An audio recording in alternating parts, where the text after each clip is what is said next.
مساء النور حبيباتي، وش راكم؟ ان شاء الله صحتكم بخير، اموركم صحتكم. اليوم ان شاء الله راح يكون فيديو متنوع، راح ان شاء الله نوري لكم هكا الصالون كيفاش غيرت له الديكور. راكم تشوفوا هكا ورايا. المره اللي فاتت عملت لكم واحد العفسه وما عجبتنيش بزاف، لكن عاودت غيرته تماما. راح نشاركها معكم ان شاء الله بالتفصيل الممل. راح نديكم معايا الحفافه لاول مره نديرها العفسه هذه.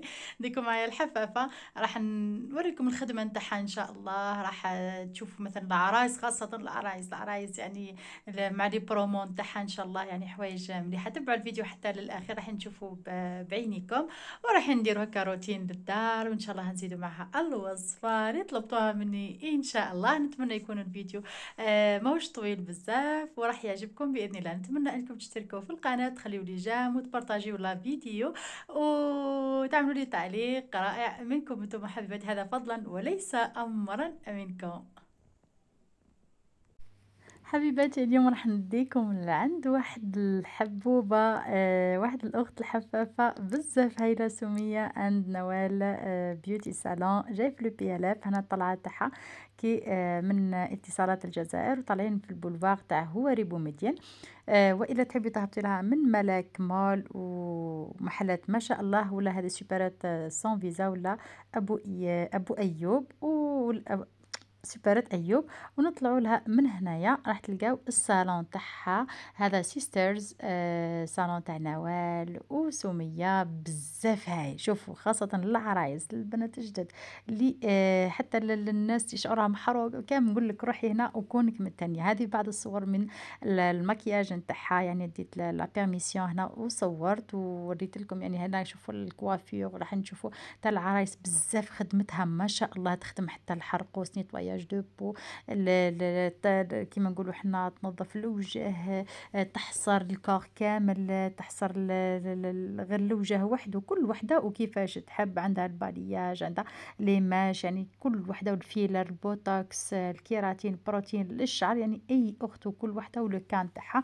الاسعار تاعها في متناول الجميع يا البنات. كيما القص مثلا 50,000 القصه نتاعها. عندك مثلا النيتواج تاع دو بو تاعها 250,000. الحصير كامل للوجه يدير مثلا من للكور كامل عفوا 400,000. كل وحدة وكيفاه. عندها ليماش، يعني كل وحدة والشعر نتاعها. يعني الأسعار تاعها في متناول الجميع. كيما هنا راكم تشوفوا واحد الأخت هاي دايرة ليماش. راح نشوف فيما بعد كيفاش حتعمل لها الرانساج، تخرج واحد اللون اللي نموت عليه أنا بزاف هايل. يعني أنا كيما قلت لكم أنا ديت لا بيرميسيون تاعها، يعني تاع الناس كامل. هنا كيما راني كنت نصور بزاف خدمتها ما شاء الله في المكياج، في الحرقوس، في لي كوب نتاعها بسم الله ما شاء الله عليها. حتى يعني الخدمة تاعها تحفة. والبنات اللي عندها ما شاء الله عليهم، خاصة الأخت اللي تعمل لك الحواجب نتاعك، خدمتها روعة. الله يبارك الله يبارك الله يبارك. وراح تزيد لكم كوان تاع لونغليغي هكا اللي تحب تعمل مانيكيور والبيديكيور للجسم نتاعها. وهي بزاف هايله، وراح تعاون بزاف اخوات، خاصه اللي ما عندهاش، ولا مثلا للناس تاع الجمعيات ولا الايتام، ولا تكون مخصوصه مش يعني اللي مخصوصه مسكينه، حتى هي راح نعاونوها باذن الله. وتقدروا تروحوا لها تقول لها انا نجي لك من طرف تماره، ولا رايحه بزاف تعاونكم ان شاء الله. كما قلت لكم راهي جايه في لو بي ال اف. لاباج تاعها في الفيسبوك اسمها سميه عند نوال بيوتي صالون. ها الرقم الهاتف نتاعها اللي تحب تحكي من عندها الرونديفو. شوفوا هنا قاعدة تعمل الأخت هنا تعملها في البروتين للشعر نتاعها. وهذه دارت شغل بالياج، وقعدت عملت كولور في الفيولي، ماهوش في البلو، في الفيولي. كل واحدة والاختيار نتاعها. يعني كل واحدة وكيفاش راهي تحب. هنا العرايس مثلا كي تكون راح دير كورتاج وحنة ان تسقاملها بكل شيء، كل شيء من عندها تسمى صبيغه كلش بزوج ملاين. وكي تحب تعمل نهار واحد مثلا حنة وكورتاج يكون في نهار واحد، السعر تاعو 1200 بدل من 1800 كما يديروا بعض صالونات الحلاقة الآخرين. هنا حسب ثاني البرودوي تاع الشعر اللي راكي حابة تعمليه. كاين اللي تحب دير تاع الجزائر، كاين تحب تاع لامبورطاسيون. كل وحدة والأسعار هنا أي تختلف، لكن معاملتها ما شاء الله ومساعدة وتساعدك يعني الأخر مش كيما هاذوك اللي يحسبوا لي ماش 2 ملاين و3 ملاين ولا البروتين وهذاك الغلا كامل، لا، شوفوا هنا هاي الأخت اللي دارت لي ماش، شوفوا كيفاش شعرها ما شاء الله طلعت لها الدرجة التاسعة، قريب ال10، وكان يعني شوفي لا تحرق لا صرالو والو. يعني قعدنا نسيستي على اللقطة هذه، يعني كي يشوفوا الشعر هذاك اسكو يتمغط ولا لا، لا الحمد لله ما تحرق ما والو، راح تعملها واحد الغنساج تخرج اللون روعة روعة روعة روعة.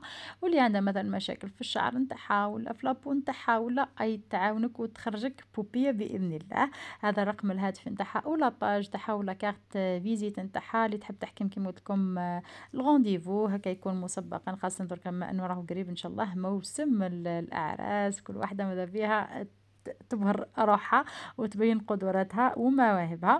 وهنا نشوف كل الغنساج نتاعها اللي دارته لها او يبان لكم شغل فونسي او من بعد يجي كلاغ هايل في البروشينغ.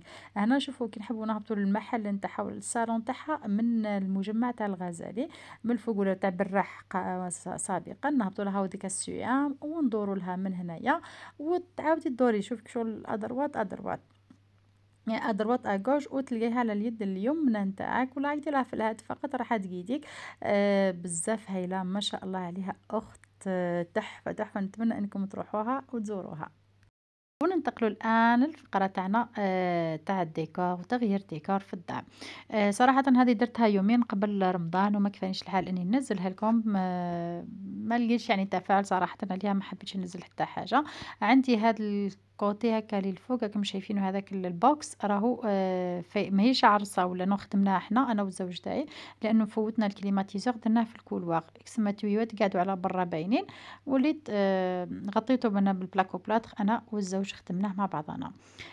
حبيت نبدل أنا الترانجل تاع الصالون، هذا الصالون تاعي دوزيام بيت اللي قعدت كيما مدايرتها أنايا.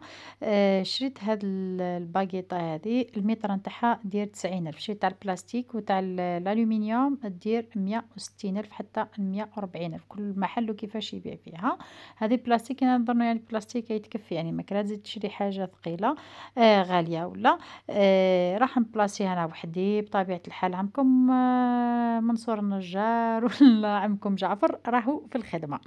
هنايا نحيت الكروشي هذاك اللي يحكم التخانقل الاولاني، وراح نبدا بطبيعه الحال نخدم البلافون، راح نقيس. هي كانت الطول تاعها 3 مترات وانا ما حبيتش نديرها من الحيط للحيط لانه كان هذاك البوكس خارج، وليت راح نقص 10 سنتي.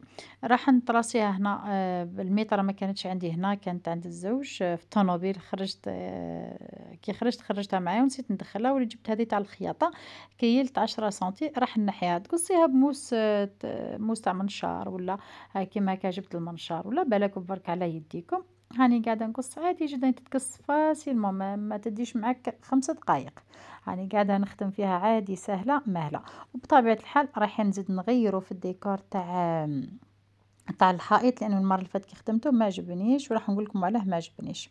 هاي تركبي لها هذيك البلاستيك نتاعها وتبداي تخدمي عادي جدا. وهذوك لي كروشي هم يتباعوا في وسطها، في كل متر يعطيك 10، في كل متر يعطيك 10 وتخدمي. هنا ثقبتها شويه باش نكيل البلافون من الفوق، يعني وين الثقب هكا وين راح تجي ثقبت وحده ولي من هي، وراح ندير زيد في الوسط زوج باش نفرصيها بيان، يعني ما تطيحليش نهار اخر لا قدر الله.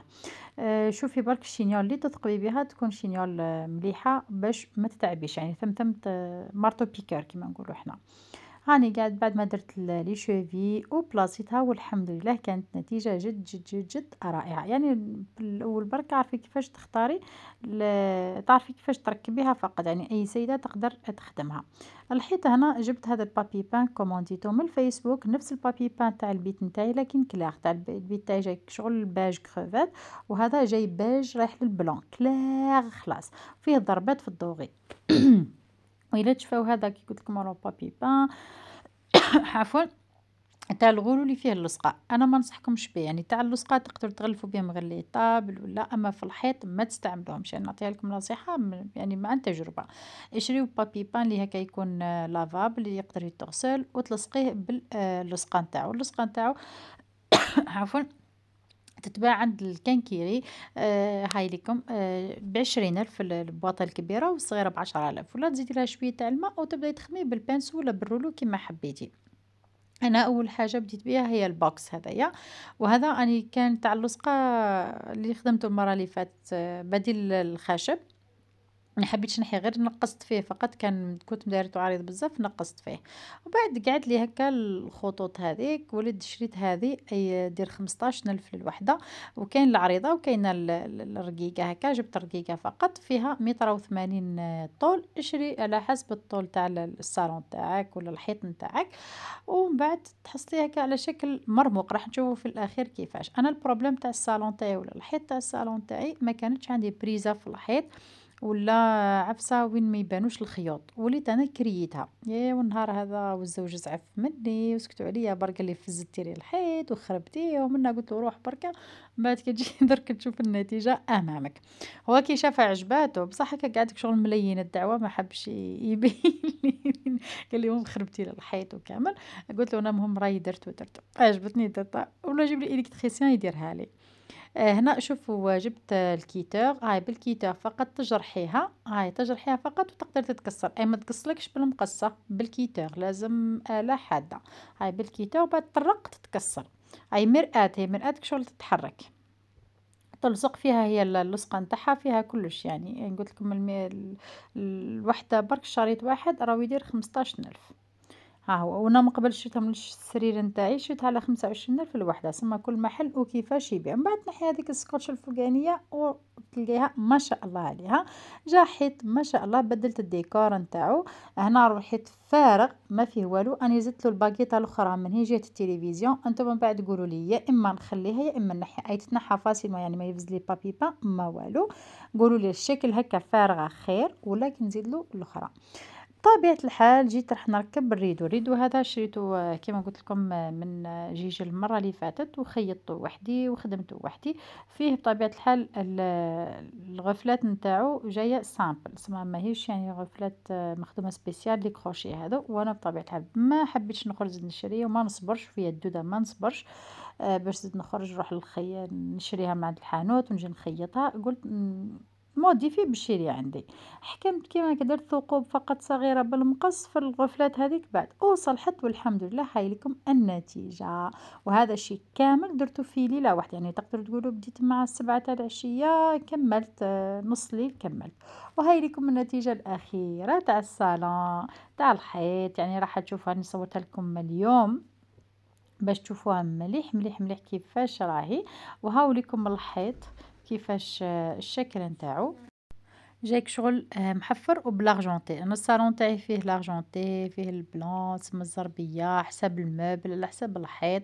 وهاذوك لي شونديل تاع ماما الله يرحمها جايين من الفضة، وهنا البوكس هذاك الله غالب ما عندي ما راح نقدر نديرلو يعني نحيه ولا عجل عجل الخيوط تاع الكليماتيزور، وهنا إن شاء الله مرة أخرى نبدل الريدو نديرو ريدو واحد آخر هذا داك شغل تاع الشتا، وهذا الفاز شاركته معاكم المرة اللي فاتت إن شاء الله المرة الجاية نزيد نديرو دي فلور أخرين، وهذاك الكادر خدمته أنايا، واللي راح تقولي وعلى مثلا تمارا اخترتي الصالون هكا في الآل، شوفوا الآل راهو صالون عملي بزاف خاصة الناس اللي عندها ضيق ولا الناس اللي ما عندهاش كيما نقولوا حنا الولاد وين يقعدوا ولا وين يسهروا، كان تحب دير دي بانكات أنا ما نحبش لي بانكات إلا إذا كانت عندي مثلا دار أوسع من هكا ممكن نقدر ندير صالون جزائري الله الله عليه أنيق، أما هكا تاع كل يوم وبيت القعاد أنا نحبها هكا صالون آل، لأنه أنا ديجا خدمت قبل ما نبدا نبارنكم في لي ريزو كامل كانوا عندي 2 صالون أخرين في العرس نتاعي درت واحد تاع لامبورطاسيون مازال ما بداوش في الجزائر يخدموهم، وكان عملي بزاف ومن بعد زدت درت واحد آخر وهاذوما الآخرين الجدد نتاعي. تقدروا تقولوا لي مثلًا كي يجيوك هكا الضياف وين تقضي ترقديهم، نرقدهم فوقهم عادي فرشي لهم هكا دراكوات وديجا يحكم لك هذا يدير لك 3 بيرسون يرقدهم عادي جدًا، وما يوجعش هو واسع كبير ما شاء الله عليه يعني درك راني في عامين هو عندي هكا كي واحد العامين هو عندي ما شاء الله، يعني ما قلقني ما والو هاو كيما راه نغسلو وقته يتوسخ عادي نشفو. ما كان حتى إشكال، أنا بعد ما طبقت هذاك القاش بطبيعة الحال أكثر مهمة نكرهها الزربية بدلتها درت الزربية هذه كنت دايرة وحدة صغيرة برك عشان الولاد يقعدوا هنا ولا الزوج كي يتفرجوا تجيني سهلة في الغسيل. هذه ندخل تحت الفوطي شوية تعبني يعني درتها غير زواقة على باش نصور لكم فقط يعني باش ما نكذبش عليك. وننتقل الآن للحلوى تاع اللمبوط محبوبة الجماهير. هاي لكم المقادير أمامكم: كيلو بيض، كيلو سكر، كيلو نشا، كيلو ونص تاع زيت، 4 ملاعق كبار حليب بودرة فانيلا، كيس خميرة حلويات لكل 2 حبات تاع بيض، هنا 4 ملاعق كبار تاع عسل راح يعطيك هذيك التحميرة الرائعة، وعندنا برش الليمون وفارينة ورشة تاع الملح والفاني ما ننساوهاش. راح نعطيها لكم بأسرار تاع الورشات يعني ما شاء الله عليها الناجحة 100%، ونعطيك السر اللي تجيك خفيفة واللمعة كي تضربيها تبان لك فارغة من داخل وبالنا ما نحكي لكمش. أول حاجة راح نقوم بها راح نفرغ البيض نتاعنا في البول في البيترا، نضيف لها رشة تاع الملح لافاني، والسكر تاعنا، ونبدا نخفقها بالفوي جيدا حتى يذوب هذاك السكر. ما عندكش خلطي بيديك ومن بعد ديري ولا ديري بالباتور. بعد ما خفقتها مليح راح نضيف هذاك الحليب البودرة، راح نضيف الزيت نتاعنا والنشا ونزيد نكمل نخفقها جيدا، نضيف لها خميرة الحلويات، برش الليمون والعسل بطبيعة الحال عفوا. انا نخفقهم جيدا مليح مليح مليح مليح، ومن بعد نضيف حوالي كيلة تاع فرينة فقط، كيلة فقط نأكد عليها، ونخفقها جيدا ومن بعد نحبس وراح نغطيها تبات ولا تقعد 12 ساعة. يعني ديريها صباح في الليل تخدميها ولا ديريها في الليل وغدوة باش تخدميها. ضروري هذا الخطوة باش العجينة نتاعك ترتاح وتعطيك هذيك الخفة. هذا هو السر من أسرار نجاح هذا الحلوى تاع اللمبوط، راهو من السهل الممتنع. ومن بعد ندير الفوي ولا الكا هذيك ونبدا نضيف الفرينه نتاعي. الفرينه تديلك حسب الكونتيتي، وإلا مثلا غلباتك وتحصلتي على عجينه يابسه هنا ضروري انك تحصلي على العجينه الطريه، مش هذيك الطريه المطلوقه خلاص الرخاويه، يعني طريه نوعا ما كديريها في الباسينه تاع البلاستيك، تبدا ما تلصقلكش فيها حتى لو لصقت لك في يدك نورمال. نبدا نضيف الفرينه تاعنا هكا بالتدريج. انا راهي غلبتني الفرينه باش ما نكذبش عليكم، وليت تعاود خلطت خلطه واحده اخرى غير السوائل معاه منشا بلا فرينه، وعاود زدتها خلطتها مع العجينه تاعي باش تحصلت على القوام الطري اللي يساعدني. لانه اذا درتيها عفوا يابسه من بعد تشقق لك كي تبدا تديريها في الرحايه نتاعك تاع اللحم اي راح تتشقق لك. ومن الاسرار نتاعها باش تنجح لك بعد ما درنا لها الفرينه راح نغطيها ونخليها ترتاح. اذا كنتي في فصل الصيف حطيها في الثلاجه، اذا كنتي في فصل الشتاء خليها في المطبخ يعني بدرجه حراره المطبخ عادي مغطيه فقط. هنا السر تاعها الثاني راح نجيب الرحاية تاع اللحم نتاعي هذه والا تاع الكاطو والا البيتخا. انا صراحه راحه درت فيه هذه ومن بعد كي كنت شويه عيانه عاونت روحي بشويه بالبيتخا. هذه اول رحيه نتاعي كنت نرحي فيها لقيتها شويه يابسه، وليت هنا عاودت خلطت خلطه واحده اخرى كيله واحده اخرى صغيره وزدتها لها خلطتها لها باش تحصلت على العجينه طريه. تقدري تعاوني يديك ولا بات بالزيت، حطي بحذاك الصحنه فيها زيت وتبداي ترحي.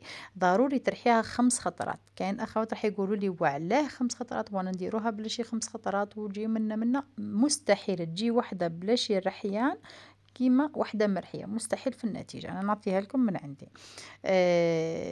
وحتى تبقاي ترحي فيها حتى تبيض العجينه نتاعك تماما وتحصلي على هذيك الخفه. هنا دخلت بنتي للكوزينه ليلو ربي يحفظها لي، قاعده نوري لها كيفاش تخدم، عطيت لها الطرف تاع لاباط وبدات ترحي لي. هاي طير لها لاباري وهاي منا. هنا خرجت من اول خطره معوجين، من بعد قاعده ترحي وتعاود ترحي ونقول لها لمي العجينه هذيك كامل حتى تحصلت على هذه النتيجه. الله يبارك شطوره، ربي يحفظها لي ان شاء الله، وربي يحفظ لكم بناتكم ويحفظ لكم اولادكم وربي يوفقهم ان شاء الله وينجحهم في دراستهم يا رب. انا البلاطو تاعك لازم يكون مدهون جيدا بالزيت، والفرن تاعك تسخني على 180 درجه، ضروري 180 درجه من تحت فقط ما تشعليش من الفوق. اذا من بعد كي تدخليها للفرن وحمارت لك من تحت والفوق، وكاين النوع تاع الفرن تاعها يحمر لها اللهم بارك، ما حمرلكش تولي تشعلي لها يعني غير جوست شويه فقط من الفوق. هنا نعطيكم استيوس واحده اخرى. جبت البلاطو نتاعي هنا راني مدايرت له هذاك القمع ولا اللمبوط، تقدر ديريها بيدك بصح يتعبك شويه، الماشينه خير تمغطيها شويه شغل تجبديها وتدوري في يدك في الهواء هاكيك شغل هكاك. من بعد يا اما تحبي تجيبي امبورط بياس تكون طويلة، أنا عندي وعجزت نروح نجبدها، وليت درت بمسطرة ولا تجيبي سكينة ولا تجيبي الغولات تاع البيتزا ولا كوبات وتبداي تقصي باش تجيو كامل قد بعضهم. مي كي ديري لامبورط بياس تاع الحديد ولا تاع بلاستيكا يجي كامل قيس واحد، ولا ديري بالمسطرة، يعني كل واحد وكيفاش، ولا تقيسي بالمسطرة 10 سنتي ولا عادي. هذه راني درت لكم الطويلة، ولا تقدري ديري المدورين دوك تشوفوا فيما بعد كيفاش راح نديروا المدورة. بعد ما طيبوهم عادي تنحيهم فاسيلمون، تحطيهم في بورت مونجي وتغلقي عليهم، راح تقعد لك حتى شهر ما يصرى لها والو، ما تسوس ما تفسد ما تيبس ما يصرى لها والو. هذه من اكثر الحلويات اللي يحبوها ولادي وانا نموت عليها، يعني تقدر تعمليها حتى كمشروع خاص وتبيعيها، وعلاش لا. لا انا عطيتك جميع الاسرار ونتحدى اي واحده تجربها وما تنجحلاش. اما كي تهزيها من السر من الاجرار عفوا من السر من الاسرار النجاح نتاعها كي تهزيها خفيفه، كي تضربيها تسمعي الدقربيع شغل تاع بدون فارغ، ثم تعرفيها بلي راهي نجحت لك مليار بالمئة. وهذه من الحوايج اللي خلاتني نزيد 3 كيلو في العيدة. حنعاود نرجع للريجيم ولا غير من وراه الكاطو هذايا. درت كونتيتي الله يبارك وما بقاتليش فرغلي، تالمو يحبوه بزاف الله يبارك. شوفوا هنا راح نديرو المدورة في نفس البلاطو، عاود دهنتها شوية فقط بالزيت، ونجيب لامبورط بياس ولا بوشون ولا اي حاجة مدورة عندك دهنيها بالزيت باش كي ديري لاباط ما تلصقلكش. هاي هاكم تشوفوا في الطريقة دوري عليها باش تجي كل حبة قد اختها ان شاء الله. ومن بعد قصي هذيك الزوائد بالموس وعادي جدا، يعني ما تخافيها ما والو ما يصرى لها حتى حاجة بإذن الله. يعني انا عطيت لكم جميع الاسرار تاعها. أي ساهلة مهلة يعني في الخدمة تاعها، يمكن أول خطرة كيما بنتي تبان لك هكا شوية صعيبة، لكن فيما بعد بإذن الله راح تنجحي فيها إن شاء الله. ولصقي هذيك الأطراف عادي بيديك، يعني بلا ما ديري لا بيض لا ماء لا والو، يعني بيديك بركة راح تلصق لك إن شاء الله. بعد فقط الحبات على بعضهم لأنه راح ينتفخوا لك، وكيما قلت لك اجبديها شوية باش ما تلصقلكش في بعضها. وهاي لكم النتيجة. هنا راح نشوفوا هكا تبان لكم، هاي شوفوا كيفاش تجي القرمشه ما شاء الله بزاف هايله. ومن بعد كي ترتاح لك شويه راح تعطيك تطلق لك هذيك اللمعه نتاعها في لاباط. وهذه هي النتيجه. نتمنى يكون عجبكم الفيديو تاع اليوم. استناونا في فيديو المقبل ان شاء الله مع وصفه جديده ومع تدابير جديده ومع حيل وافكار ان شاء الله.